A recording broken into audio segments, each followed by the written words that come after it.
Greetings everyone, welcome back to the channel. This is session number 7 of ERT from Zero to Hero, and this is going to be one of the most important sessions of ERT playlist, and I'm going to talk about suitable selection of inversion parameters.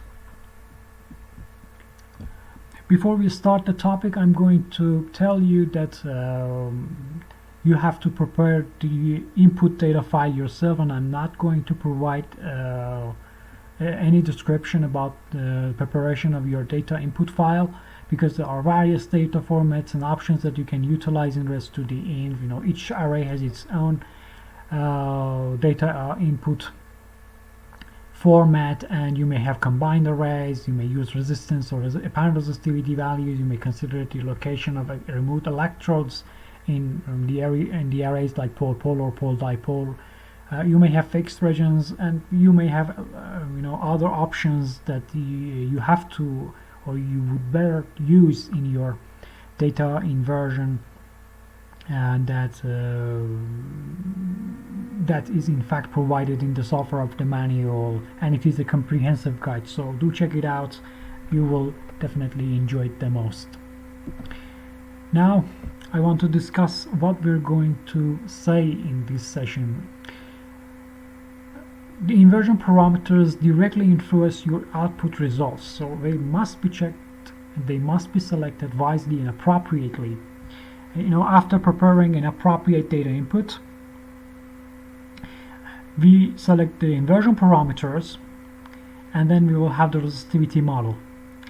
And at this stage we have to check whether our model is reliable or not.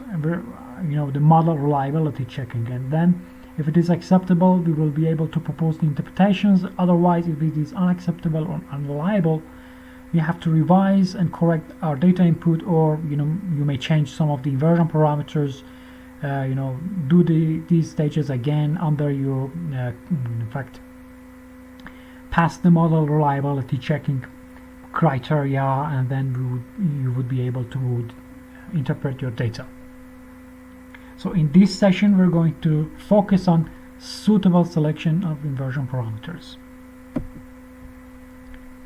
There are a list of factors controlling the inversion parameter selection. I have came up with 3, but you may write more or less. But basically they can be provided into 3 categories. The first one is your primary assumption about the subsurface resistivity variation. The second one is your computational limitation, or the speed of inversion that you are looking for. And the last one, which is the most important one, is the specific characteristics of your raw data, like signal to noise ratio, your electrode configuration, and the density or number of your measurements, or other characteristics that are related to the geometry of your survey, let's say. The first factor, the primary assumption about subsurface resistivity variation. This is a very important question to ask yourself, and this is a very important selection that we make, and that is whether we're going to choose the L1 norm or L2 norm inversion. If we use L2 norm inversion, we assume that the subsurface resistivity variations are smooth or gradual.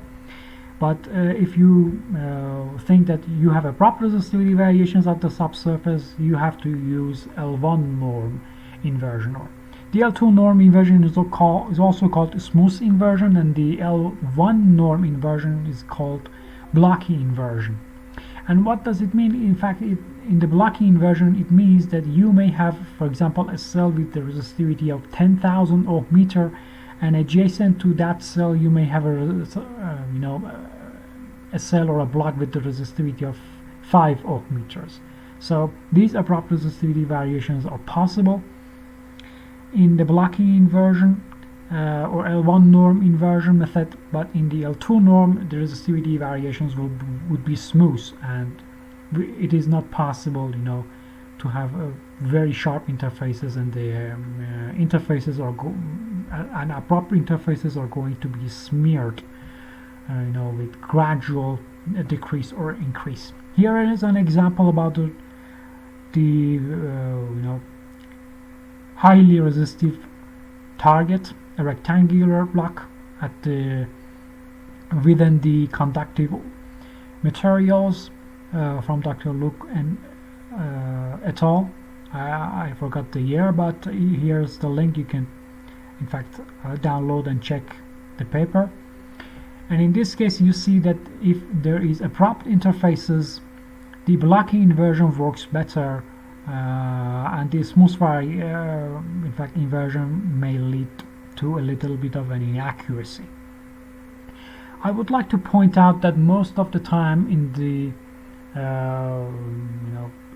conditions of the field, we are facing smooth resistivity variations rather than abrupt changes, and a smooth and L2 norm is the way to go. But in some cases, maybe let's say 10% of all of the surveys, the L1 norm would be a better choice. Single point to note here is that the higher damping factor you use, you're telling us that your model is going to be smoother. So if you're just selecting a high initial damping factor, you're just telling us that our resistivity variations in the final model are going to be much more smooth with respect to an initial damping factor of a lower number.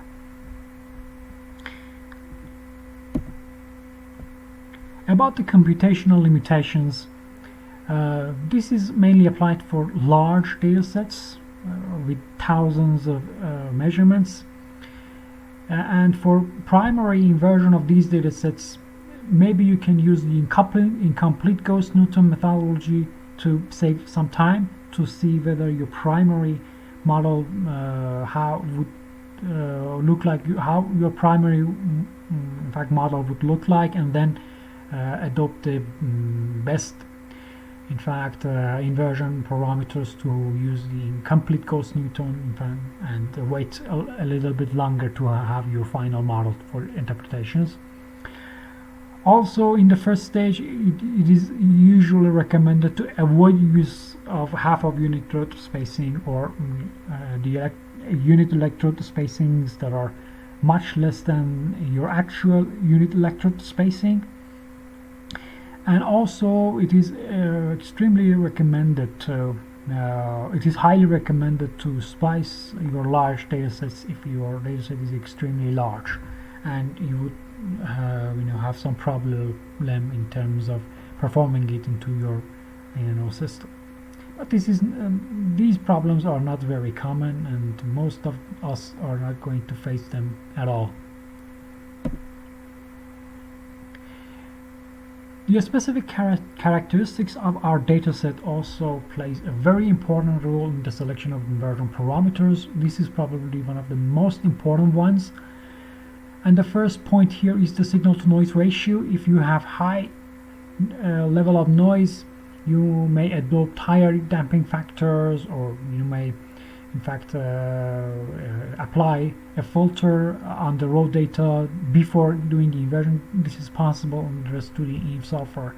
Also, you may adopt better or more sophisticated pre-processing of your data before importing it to the rest to the EVE, or you may incorporate the error into the inversion if you have the measurements or the statistical error available from your instrument. But this option, incorporating the error into the modeling based on statistical error, is only effective for those noises that are not stable. If you have stable noise in the field, you will not be able to recognize it by repeated readings. So this is a very important problem to consider. And the most sophisticated, challenging one is the way that we discretize our model cells and their cumulative sensitivity values. And the things that affect the cumulative sensitivity of the discretized model block or cells are the electric configuration, like the unit electrode spacing that you use, and the cell sizes in the Z directions that you select, the number or density of your measurements. These are the factors that control your cumulative sensitivity, that has a very great influence on your inversion. I'm going to discuss an example in this respect because it is very important to note that. And if you want to know a little bit about the discretization and how the discretization works in the 2D in program, watch the session 6 of ERT playlist. I have provided a few descriptions on how the discretization of the model is performed in REST 2D.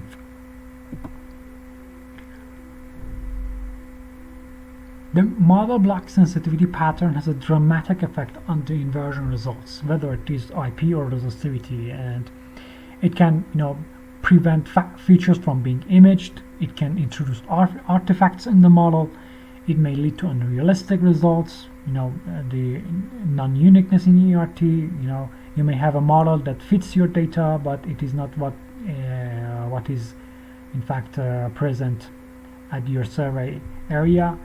And in this case, it may provide results even with very low RMS errors. That's why the RMS error is not a reasonable way to check your model all the time, and we have to always consider a reliability, a proxy for assessing the reliability of our inversion. That is going to be discussed in the session 8. After this video, I'm going to create another video about a few points to consider for checking the reliability of the inversion results. So the sensitivity of the model block and its pattern has a very dramatic effect on the inversion results, and in the example that I am going to discuss in the next slide, you are going to see that clearly.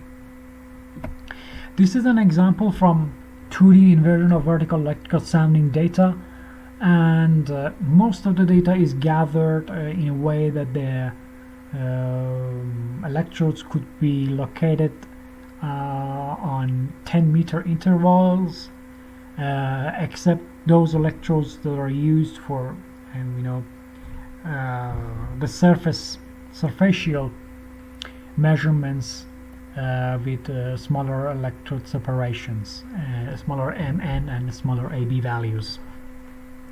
And this is in fact the cumulative sensitivity of the model block. And if you pay attention to this, in order to incorporate all of the readings into the 2D inversion, I had to use a very small unit electrode spacing, and that's, you see that the patterns of the cumulative sensitivity is a kind of a weird thing. And if we remove those surfacial measurements and in fact adopt a unit electrode spacing of 5 meter, we do not see those crazy variations, and if you model these two, the results will be completely different. I'm going to show you another example from another type of survey. So this is very important to check. So if you consider the first approach, we have used higher number of data points. The number of data points was 310. We had adopted, we have used all of our data points. So higher number of data points usually mean much more reliable data, reliable model. The model will be much more constrained by the data. And also the incorporation of the surface measurements would mean improving the accuracy of the model, because in the vertical electrical sounding modeling, it is always said that if surfacial measurements has a dramatic effect on the whole of the model. But when you're going to invert them in 2 dimensions, it just doesn't work, because it just disturbs and in fact creates irregular patterns of cumulative sensitivity in the model cells. And in here, another point to consider is that if we use all of the measurements, 310 measurements, with the unit electrode spacing of ½ meter, we will have 5,000 blocks to be estimated. but while we are removing 61 of these 60 data points roughly, and we are just using 251 data points with the unit electrode spacing of 5 meter, we only have 528 model blocks to be estimated. So it means that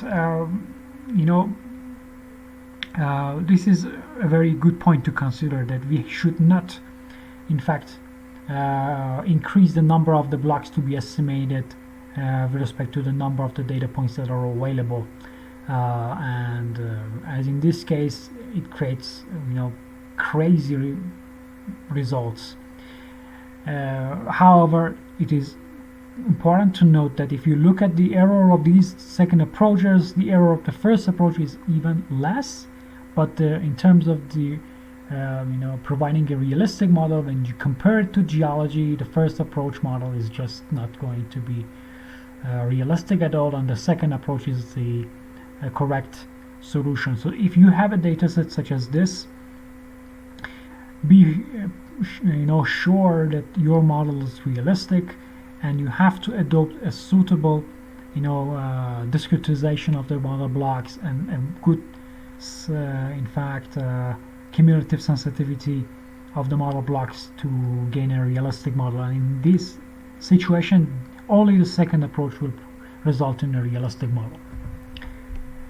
Okay, this is another example. In this example, we don't have those kind of measurements. This is the result of a gradient array with the unit electrode spacing of 5 meter that is used to explore scar mineralization, copper scar mineralization in west of Iran, and it is partly published in one of my papers. And in here you can see the effect of unit electrode spacing in the inversion. If we take unit electrode spacing of 5 meter, the intrinsic unit electrode spacing value of the data set, the result will be like this. But if you use half of the unit electrode spacing, we will have a little bit of a variations. You see, the models are not the same. But if you use smaller unit electrode spacings, 1.25 meter, 1 meter and half of the meter, you will see that the model will not be correct anymore. It's not going to be realistic anymore. And in this case, the resistive feature that occurs in the beginning of the profile, it totally disappears in the when we use this unit electrode spacing. And I forgot to write down the RMS error values of the models, but the RMS values were almost the same or even less for the the smaller unit electrode spacing. So always checking the RMS error is not the only factor to consider while assessing the reliability of your electrical resistivity or industrialization model. And you see that maybe with the use of half of the electrode spacing, some of the variations would even be better resolved, but if you use smaller unit spacing, you will have a totally unrealistic model. And in this case, relatively resistive 600 700 ohm meter feature at the depths would be totally missed if you use very small unit electrode spacings. So these all are about the way to discretize your model cells and its cumulative sensitivity that affects the results. And it's the in fact the IP or chargeability model of the same profile. And you see that again, not only the patterns totally change, but also the values themselves are incredibly variable. And I would like to note that when you're just doing these kind of comparisons, you have to always check the information that is available from the field, because otherwise you will not be able to say for sure which one of your models, for example A or B, you know, half of the unit directed spacing or the unit directed spacing would be the optimum choice to propose the interpretations. Okay. Now, a few tips to overcome the mentioned problem. We have to consider the minimum and maximum sensitivity of the model blocks. While you're just, in fact, representing or showing the visualizing the cumulative sensitivity in the software, check the low values, the maximum and the minimum sensitivity values, and also you have to check that you don't have too low sensitivity values for a high number of blocks. So if there are a lot of blocks with very low sensitivity, there will be definitely a problem. And also you have to be aware about the alpha type arrays in which the edges are not constrained, so the effect of the edge of the blocks may appear as artifacts in the model, so be aware of that. The next point is that consider the number of the measurements versus the number of blocks that are going to be estimated. This is also important in any geophysical inversion, and it is better to avoid using very high number of blocks to be estimated with a few number of measurements.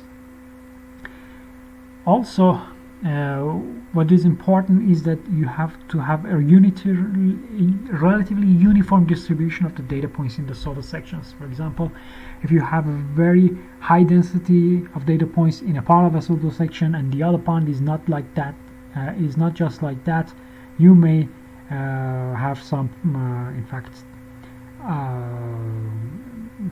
the risk of having unrealistic models while doing all of the data together, and you may in fact separate those data sets with very high density measurements and the other one that is not measured as densely as the other one.